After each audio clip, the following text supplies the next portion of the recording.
Okay, so I am back on the Pocher model. Unfortunately, I'm not going to have a whole lot this video, and this is going to be a very short video.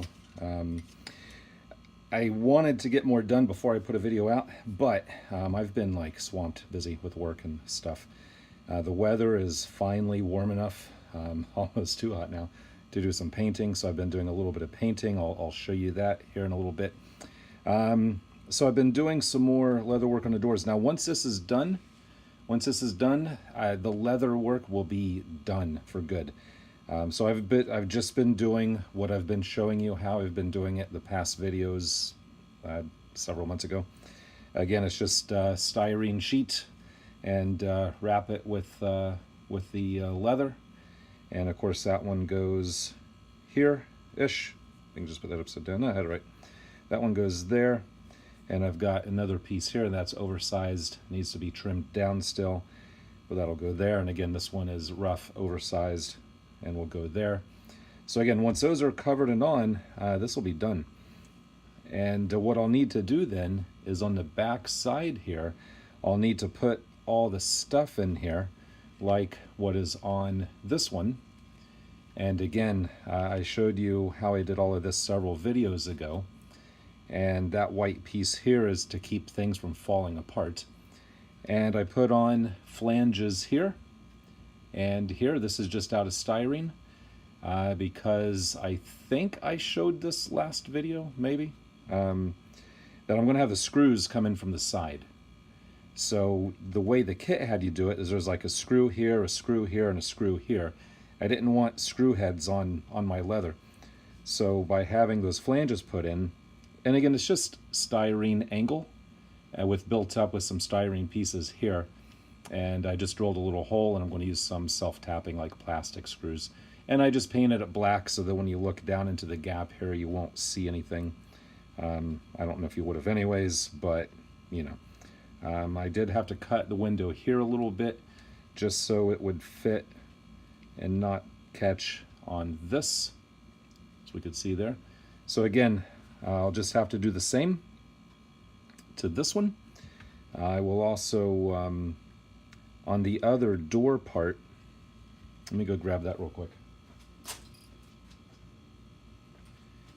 This one is not painted yet, but as you can see here, the screws will come into the flange here. This is the door for this one. Let me widen this out a little bit. This is the door for this one. So again, once that goes on, screws will come in here, and it'll be flush, you know, countersunk into here, and the edge here and here, again, instead of here. So I'll need to install the door latch here, and then paint this door. Let me just show you where I'm at paint-wise. It doesn't look good yet, but it's not fully cured, and I just sprayed it a couple of days ago, but I'm using enamel, so I like to have it cure for about a week before I do anything with it, because I've left fingerprints in paint jobs that were, you know, 3 days in, and I thought it was dry enough, and I left a fingerprint on it. Now this is black and wet sanded, and yeah, just wet sanded, and then 4 coats of gloss clear. And there's a few little points, or a few little specks. It's like one here and one here. And I swear those specks came in on the last coat. So I'm really hoping that that'll wet sand out and buff out and polish out. And there's a little bit of dust just because it's been sitting uncovered. So there's a little bit of dust on it, but that'll blow off. I mean, it is dry to the touch. I just don't want to really handle it much. Definitely can't sand or polish on it just yet.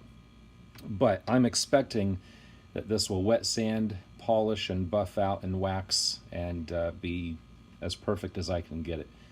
And if it works out, then I'll do the same paint to the rest of the model. Obviously that's just masked off here. The handle shaft is masked off, and there's the back side. Again, I just taped it to a stick so I could hold it while I was painting. One thing to show, if I can just peel this back. Again, I apologize if some of this is repeat for last time, because I don't remember how much of this I really covered. the last time I talked about this. But the door latch mechanism, this is a metal part here. So if I can hold that steady. This is the metal part here. And there's a spring. I added this cover right here. And there's a spring under here, so when you turn the latch, it pulls that back. When you turn the handle, again, that's just masked off the handle. So when you turn the handle, it'll pull that latch in, and the spring wants to push it back. And I had a really hard time keeping it all together. So I just put some styrene over top of it to kind of trap it in there so it wouldn't fall out. So that's why that's in there like that. So I just have to do that. Again, there's the holes on the edge here. That's where the screws will go. And there's another one there. So I just have to do all of that to the other door, and then the doors and the leather.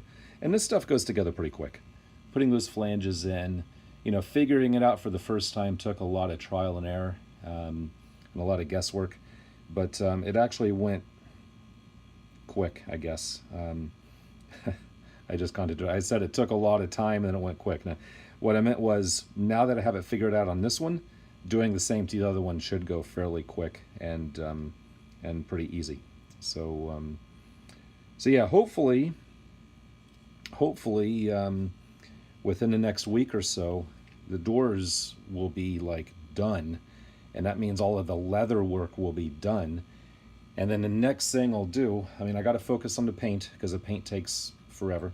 So I got to focus on the paint and on the rest of the car. But I also want to start focusing on the convertible top. I don't know if I'm really looking forward to that. That looks almost as big of a pain as the leather work is starting to, or looked when I first started looking at it. And one thing I'm kind of concerned about with that is the frame. This is the frame that the cloth goes on for the convertible top. And as you can tell, mine's broken. And this one's kind of sprung out a bit. I don't think it's supposed to be like that. It was probably setting in the box in the attic with something on it for a while. And it looks like it's cracked right there. So I'm trying to decide what I want to do with that. Part of me is really tempted to remake these out of metal, maybe brass. Brass would be easy to work with. So I may do that. These come up on eBay quite often, so, you know, worst case scenario, I can just buy a new one on eBay. But no, this is again, once I'm done with the doors here, I'm going to start this and just kind of do the paint and this back and forth, you know. So anyways, again, not a lot of content here, but again, I just wanted to you know, just let you know that I'm back on the Pocher. I'm going to be focusing on this Pocher primarily now. My other projects I was working on are pretty much done. Done enough that I can focus 98% of my time and energy on this. Now, on a couple of these other projects, the ones that are mostly done, once they are done and out of the garage, I've got a lot of ideas for some other cool projects.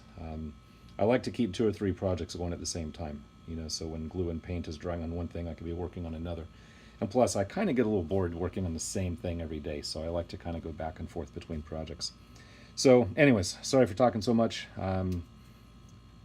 but yeah, look forward to more videos on the Pocher coming out.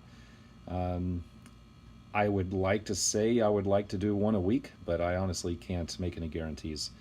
I'll be doing good maybe to get 2 out a week. But we'll see. I'll do what I can, because I want to get this thing done and into the hands of my friend so he can display it and have it back on his shelf where it belongs. So anyways, I'm going to stop talking.